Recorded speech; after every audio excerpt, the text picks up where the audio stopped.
Al.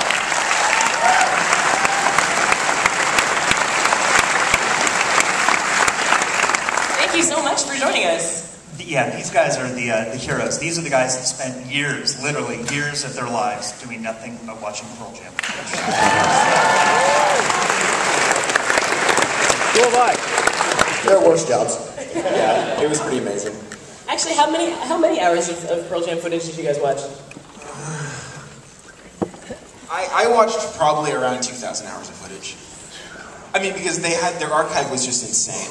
Like, they've recorded everything from the beginning and beyond. So, yeah. How do you go about the process of winnowing down over 2,000 hours of footage down to this movie? 2 years.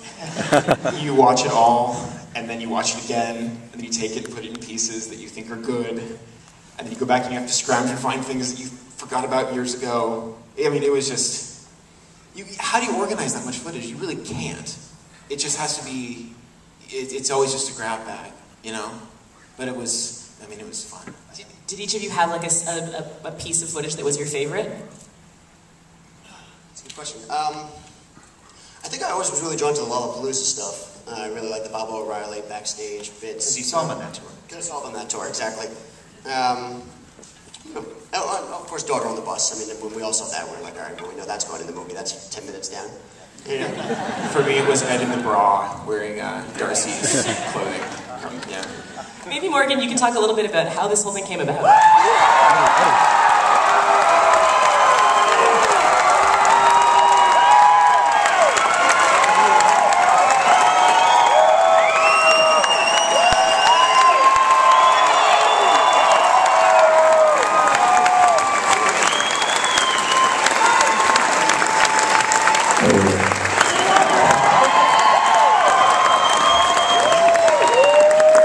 I was thinking about it yesterday. I didn't really get a chance to thank you guys properly. Thanks for doing something. Thanks for watching.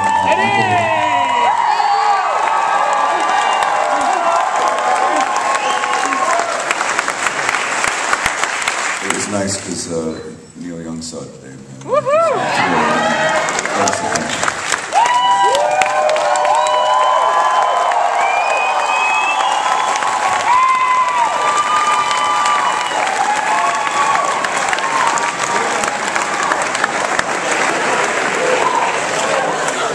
How do we follow that? That's awesome. Yeah. I was going to say, it was so exciting that Neil Young came to the screening today. I mean, it meant a lot to all of us. It was very cool. Getting back to that question. Yeah. Morgan, I'll ask you again, how did this all come about? I mean, this was something that Kelly Curtis, the band's manager from the beginning, and it was by the Love Bones manager, and Cameron go way, way back to the 80s, mid-80s. And they had been talking, I think at the beginning, in a jocular way, saying, someday when we make the Pearl Jam documentary, Cameron, and you direct it. And they did that for about 15 years, and finally they realized the 20th anniversary was looming. And they were actually going to have to go ahead and make the documentary. So for years, they were saying, oh, we'll save that for the documentary. And sure enough, a lot of things got saved. I mean, Eddie telling the story about the stalker was an interview Cameron had done 10 years ago. And more, yeah, for the single video theory. And it was kept on the shelf for this purpose. And just one other thing about the footage is, I mean, the challenge was, this is a band that came of age in this new media era, and they've had their own video guy for 18 years following them around, Kevin. And so in a way, any moment they talked about, we had footage of. And so it gave you the chance to actually be very intimate and feel like you're in the moment when you're really back in time. Right. Nice. Questions from the audience? Over here?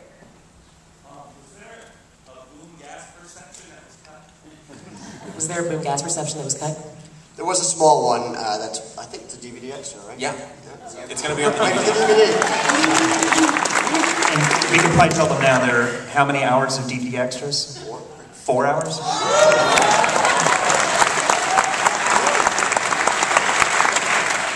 Oh, love seeing all these like crazy fans. You guys look so happy. This is awesome. Right here. So you being a fan, was it tough to go back and kind of parcel out what was in personal and things like that? Yeah, great question for Kevin and Chris. Was it hard as fans to go back and pick and choose? Not really. I mean, our first pass at this, Cameron hadn't done the interviews with the band yet, so we were basically just pulling from the archive. And so our first job was just kind of go through the archive and pull what we liked. I mean, and do a lot worse than that. And Cameron's direction was, you know, as fans, what do you guys want to see in the movie? Right. Like, he told us to just raid the vaults like bandits and put stuff in. Right. So we did. So being a fan was great. Yeah. I mean, you know, it's like access to everything you can imagine, and then having the opportunity to say, all right, I like that, maybe it goes in. Right here, the hat. Yeah, were there any heavy fights between the band members that were left out? Was there any infighting between the band members that didn't make it into the film? Not at all. They're like so down to earth, like regular guys. Like, I mean, I haven't seen anything. No. Really. And in truth, as they got bigger and bigger and less apt to do stuff for the media, there was less and less backstage footage for us to work with. So even when there were those eras when I guess there was some band tension, we didn't have a ton of it to play with. Yeah. You know? Who had the power of the final say of the movie? So like the cut, was it Cameron Crowe, the band, a combination of the two? Who had final say in terms of picking the footage that made it into that final concert? I mean, it was Cameron.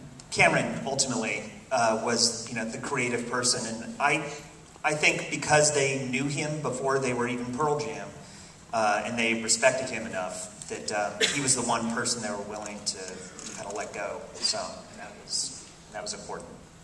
One thing that's interesting to me is that this isn't really a traditional rock documentary. I feel like it covers such an emotional journey in terms of the evolution of the story of this band. Can you talk a bit about that?